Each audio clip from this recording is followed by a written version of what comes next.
Of putting this into our tangent line. And as you can see, we have the last one. You actually get to use your calculator. Okay, so example 3 says that we want to find the equation of the tangent line to the graph of y equals arctangent of x over 2 at the point 2, comma, pi over 4. So let's start by labeling what our u is. Our u is going to be x over 2. So u prime is just going to be 1/2. It's constant since we have a linear function. All right, then our y prime is going to be u prime, which is 1/2, over 1 plus u squared, which is x over 2 squared. Okay, so simplifying this, y prime equals 1 over 2, 1 plus x squared over 4. Now we're going to substitute 2 in there. If you want to do it at this point, that's fine. But I went ahead and just simplified a little more. Let me put that at the top of the next line because that's not going to fit there. So my y prime is just going to equal, multiplying top and bottom by 4, I get 2 over 4 plus x squared. Now I can substitute in 2, so I'm going to have, let's do this. I'm being a little sloppy here. So I'm going to do dy, dy dx at the point 2 comma pi over 4. So that's going to equal 2 over 4 plus 2 squared. So when I simplify that, I get 1/4. So my tangent line is going to be y equals 1/4 times x minus 2 plus pi over 4. So there's my tangent line. Okay, next question. Find dy dx when tangent 4x minus y equals 4x.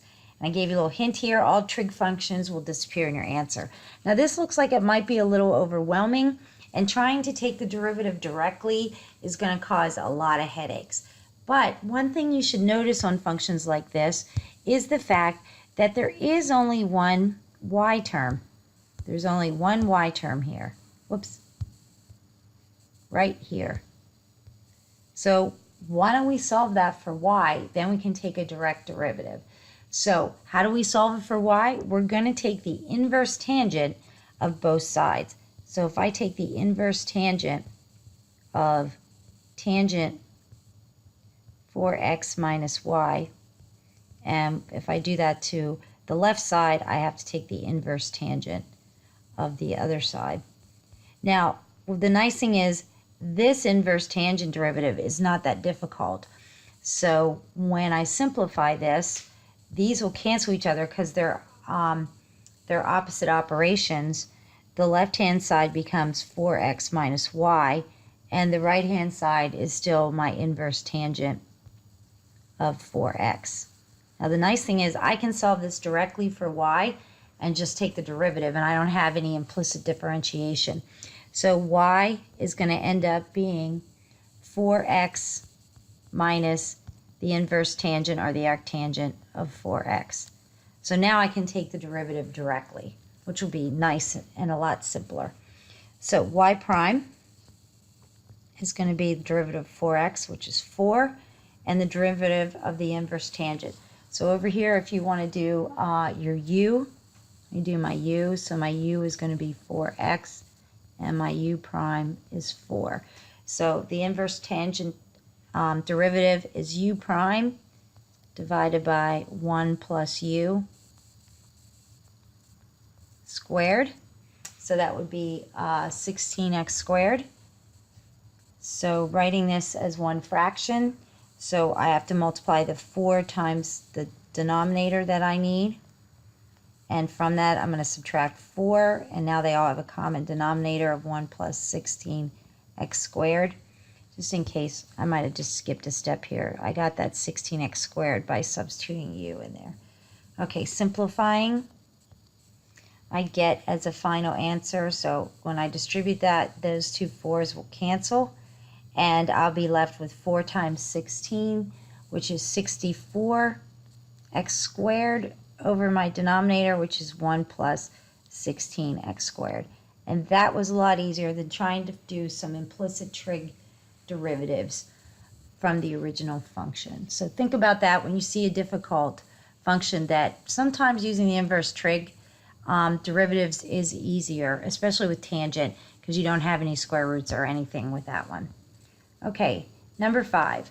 Let g be the inverse function f of x equals 2 times cosine of x. And we're given this range or domain of values for x because remember the cosine function is cyclic, it's periodic, so we just want one specific x value. So we're going to pick the only x that will be available within that range of values. So we want to find the value of g prime of 1. So we're dealing with our inverse functions. So ultimately, we're going to want to take 1 over the derivative of our f function. So we need to find the appropriate x that goes with this, because remember, this is our y. So the first thing we're going to do is going to set our function f to cosine x equal to that y value to find the appropriate x value that goes with it. So cosine x is going to equal 1/2. So x is going to be the inverse cosine of 1/2, and this is why we need this set of values, because there is only one value in there where cosine equals 1/2, and that x occurs at pi over 3. Okay, so now we want to find the derivative of f of x, so f prime of x is going to be negative 2 sine x. So we are now going to find f prime of pi over 3. So that's going to be negative 2 times sine of pi over 3. So f prime of pi over 3 is going to be negative 2 times the square root of 3 over 2. So this is going to give us negative square root of 3. So now, after all that, we can find g prime of 1. And that's going to equal 1 over f prime of pi over 3.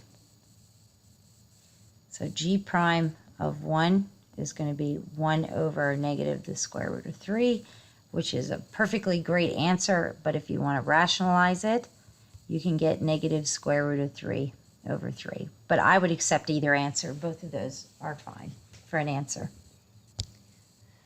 Okay, and then finally, find the slope-intercept form of the tangent line at pi over 4 comma negative 1 to the graph x squared plus x times the inverse tangent of y equals y minus 1. Now here we are going to have to use implicit differentiation, and we are to round our answer to 3 decimal places.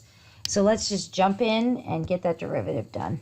So starting from left to right, we get 2x, and then the product rule is going to be the derivative of x times tangent inverse of y plus keeping the x, and then taking the derivative of inverse tangent, we're going to get y prime over 1 plus y squared. Whoops, sorry, hit the bottom of my keyboard. And then plus the derivative, that's going to equal then y prime minus 0.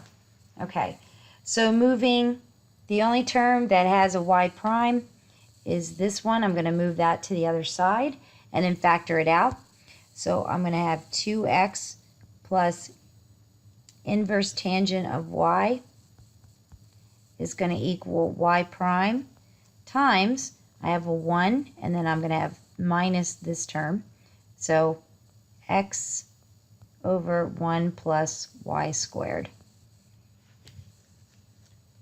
Okay, dividing both sides by that 2 term there, I'm going to get y prime is going to equal the left side of the equation, which was 2x plus inverse tangent of y, all divided by 1 minus x over 1 plus y squared, which would be a fine answer because we want the value of the slope so we can write a slope-intercept equation. So here's where you can just substitute and use your calculator. So my value of y prime at the point pi over 4 comma negative 1 is just going to be 2 times pi over 4 plus the inverse tangent of negative 1 divided by 1 minus pi over 4 divided by 1 plus negative 1 squared. And I just put that in my calculator, and I got my y prime to be, and we're rounding it to 3 places, to be 1.293. So writing our tangent line,